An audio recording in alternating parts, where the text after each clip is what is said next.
भक्त जनों, गुणी जनों, जब आप हमें आदेश करें तो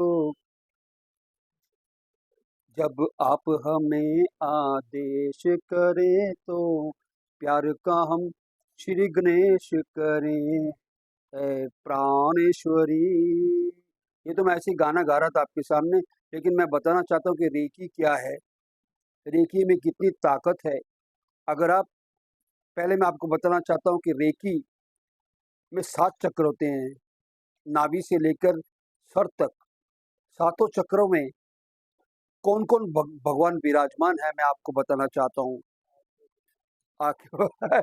पहले मूलाधार चक्र है, जो रूट चक्र जिसे कहा जाता है। उस रूट चक्र को हम उस रूट चक्र में श्री गणेश जी विराजमान है और 6 घंटा मतलब 6 घंटे 6 मिनट तक आप उनका स्मरण या रेकी को जागृत कर सकते हैं। 6 मिनट के बाद में आगे आते हैं आपके स्वादिष्ठान चक्र। स्वादिष्ठान चक्र को आप 8 मिनट उसमें विराजमान है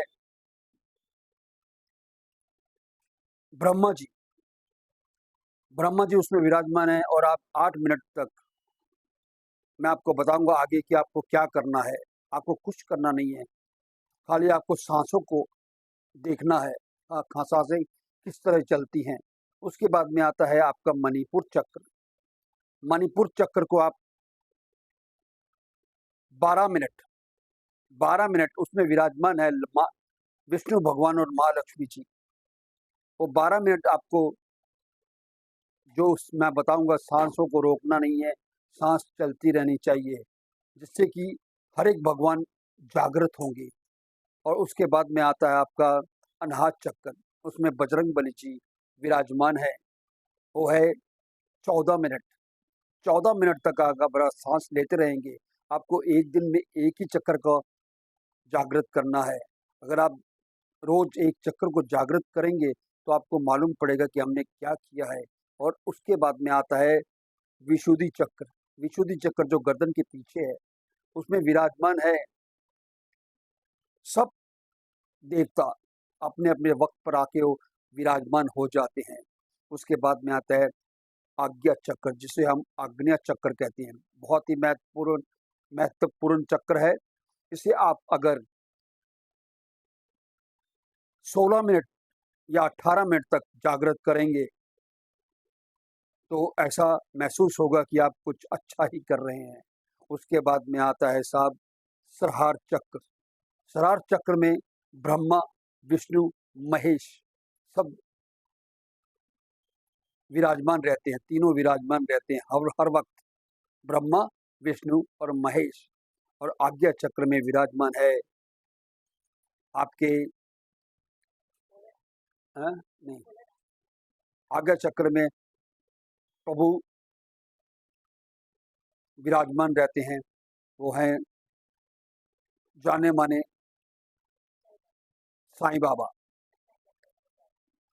आप जिस चक्र को भी जागृत करना चाहते हैं, आप जागृत कर सकते हैं। उसके लिए आपको कुछ करना नहीं है, खाली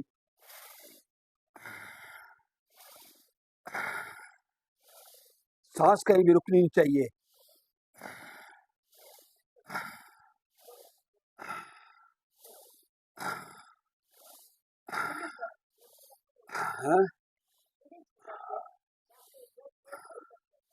ये चक्कर अगर आप 6 मिनट तक इसे रोकेंगे नहीं और ये आप कंटिन्यूस यानी कि करते रहेंगे, तो आपको ऐसा लगेगा कि आप गणेश जी को प्रसन्न कर रहे हैं 6 मिनट के लिए, और 8 मिनट के लिए ब्रह्मा जी को प्रसन्न कर रहे हैं। ऐसे ऐसे जैसे जैसे आप करते जाएंगे, वैसे वैसे आपकी ताकत बढ़ती जाएगी। ताकत इन द सेंस, भगवान आपके बारे में सोचेंगे कि ये बंदा मेरे लिए कुछ कर रहा है। तो आपको अपने भगवान के लिए ये सब करना पड़ेगा, अपने लिए भी करना है, क्योंकि अपने लिए नहीं करेंगे तो कोई मतलब नहीं बनता दुनिया में जीने का। तो भगवान हमारे ऊपर प्रसन्न रहना चाहिए, भगवान का हाथ हमारे सर पे रहना चाहिए और हम ये करें और करने के बाद में हमें मालूम पड़ेगा कि हम क्या कर रहे हैं। तो साहब, ये मैंने आपको बता दिया कि इसमें कौन विराजमान है। तो गणेश जी के 6 मिनट, ब्रह्मा जी के 6 मिनट, 600 बार गिनना है आपको, जैसे 2, 3, 4, 5, 6, 7, 8, 9। अभी मैं ऐसे कर रहा हूँ तो मेरे ये आवाज़ वापस नहीं जा रही, नहीं तो मेरी आवाज़ वापस आएगी। बोलते बोलते चला थोड़ा वो, हाँ, तो आप ऐसा आपको महसूस होगा।